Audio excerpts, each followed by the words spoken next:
Now we understand what is SnowPipe and why to use SnowPipe in Snowflake. Before going further, let's read about the theory that I have written about SnowPipe.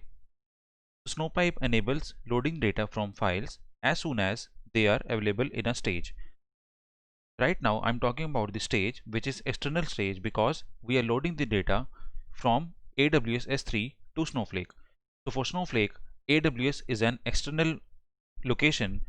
That's why we are referring to as external stage in this case. This means you can load data from files in micro batches, making it available to users within minutes rather than manually executing copy statements on a schedule to load larger batches. What does it mean? It means that we are trying to load the data now in near real time using SnowPipe so that as soon as the file reaches to the S3 location, an event will be triggered from S3 to Snowflake and the data will be automatically ingested. Also, rather than loading the huge or the larger files, you can split those files in smaller chunks so that the data ingestion could be faster within those chunks. Now let's proceed further into the code and see SnowPipe in action. The first step is to create the table because right now we are trying to load the CSV data using SnowPipe. The process flow will be same as we have seen in the previous section to load the data from S3 to Snowflake. The first step is to create the table for the CSV data. So I'm creating a table healthcare underscore CSV under public schema, and these are the respective columns that will be there in the healthcare underscore CSV table. So here we can see healthcare underscore CSV table is created. Let's see under DemoDB public, and we have healthcare underscore CSV table. The next step is to create an integration object since the steps will be same. But as we have already created the integration object in the previous section, so it is not required because Snowflake know what is the allowed locations of S3 from which it can take up the data. Just to reconfirm, we can describe this integration object and we can see the respective locations are the buckets that we defined in the previous section, which is test Snowflake bucket and test XYZ Snowflake bucket. So we can skip this step for now. Next is to create the file format. Let's create this. So CSV format is created now. The next step is to load the data to create a stage object rather.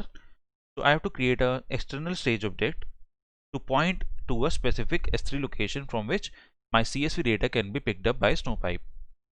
So I'm giving this complete URL of S3. So I'm writing S3, then this is my bucket name test Snowflake, then Snowflake and CSV are the respective subfolders. And let's remove this file. So since I am going to load the complete folder, like whatever files are there in the folder, we are trying to load that from S3 location. Let's see. So under Snowflake, I have 3 folders. So let's go to CSV folder and we have these 2 files now. So right now we can just remove this file.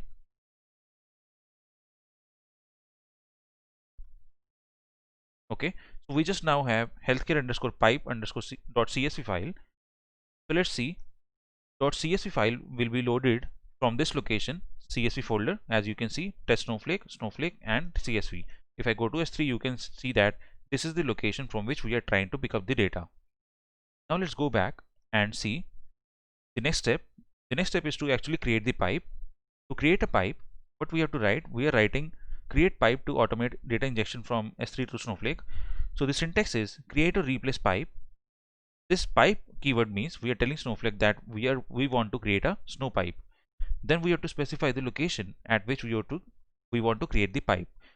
I am creating under DemoDB database public schema and this is my pipe name. This is an important property to be set while working on SnowPipe, which means if you set auto ingest is equal to true, it means that whenever a file is reached to S3 location, it will auto ingest to the table that we are referencing in the pipe statement. Then you have to write as, and we can remove these brackets.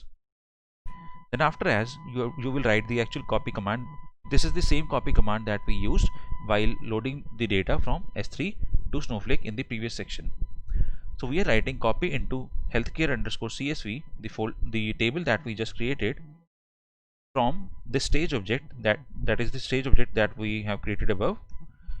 On error is equal to continue means just load the rows from S3 to Snowflake, and if you face any errors, then just give us the error and how many records you were trying to load.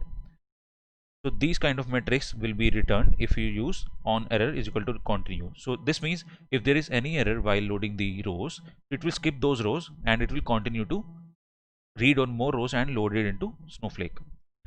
Let's run it. We are getting some error. Okay, I think I missed to run this statement. Let's run this. Stage is created. Now let's try to rerun. Okay, I think now it's working. So my pipe is successfully created. The next step is we have to run a statement which is show pipes. So these are the metrics that we get while after running show pipes. So it says at what time we created this pipe, what is the pipe name, and several other things. But the important thing to note here is notification channel. So let me expand this. So this is the complete address that you have to copy from here. This is basically a SQS ARN that you have to copy from here and go to S3, go to your bucket, test Snowflake, go to properties, scroll down, and you will see a box which says events. Click on it, and now you have to configure it. Go to add notification, and you have to write any name. Maybe I can just write test snowpipe and select this object, all object create events. So these are respective events from which you can configure your snowpipe. If you want, like if any file is posted on S3 location, you can select this or put object or any other object that is there. So I'm selecting all object create events. So means any object that is created on S3 location, an event should be triggered and a notification should be sent to Snowflake to ingest that file. So this is the property that I have selected right now. There is no prefix that I want to give and no suffix as well. But send to, we have to select SQSQ, and now we have to add a SQSQ ARN, and finally we will copy the we will paste the ARN that we copied from Snowflake. So this is an important configuration so that Snowflake will get a notification from S3 once there is a file loaded to S3 location. And after pasting the SQSQ ARN, click on save, and you can see we have an active notification event. Go back to Snowflake, and now we are ready to ingest the data using Snowpipe. First of all, let's take a look if there is any file on healthcare_CSV. So there is no data, right? So there is no data right now. Let's do one thing. Go back to S3. I'm going to my bucket. So right now in Snowflake CSV, there is just one file. So let's try to put another file on this location. Since this is the location which we set up to include the snowpipe and stage object. So I have some files that can be used to see the snowpipe configuration or the things in action. So I'm copying this file. You can also put it manually or maybe in some automatic way. So I'm copying this file to test Snowflake XYZ and then this bucket and into CSV folder, choose and copy. So now snowpipe_sample.csv has been pasted.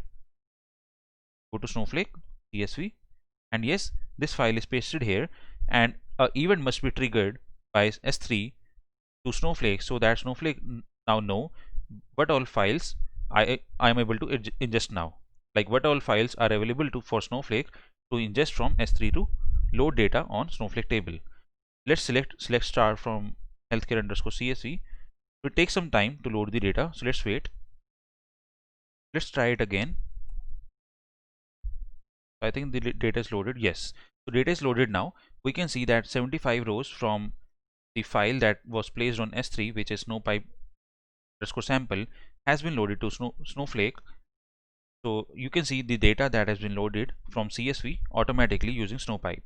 So this is how you can automatically create pipelines and ingest the data in near real time. So if I place one more file, and in few seconds it will be loaded to Snowflake automatically in respective table. But make sure you are using the correct schema for the table. as you are receiving the records from the CSV file. So that's all for this lecture. In the next lecture, we will try to load data from S3 using SnowPipe as Parquet file. Let's see how we can do that.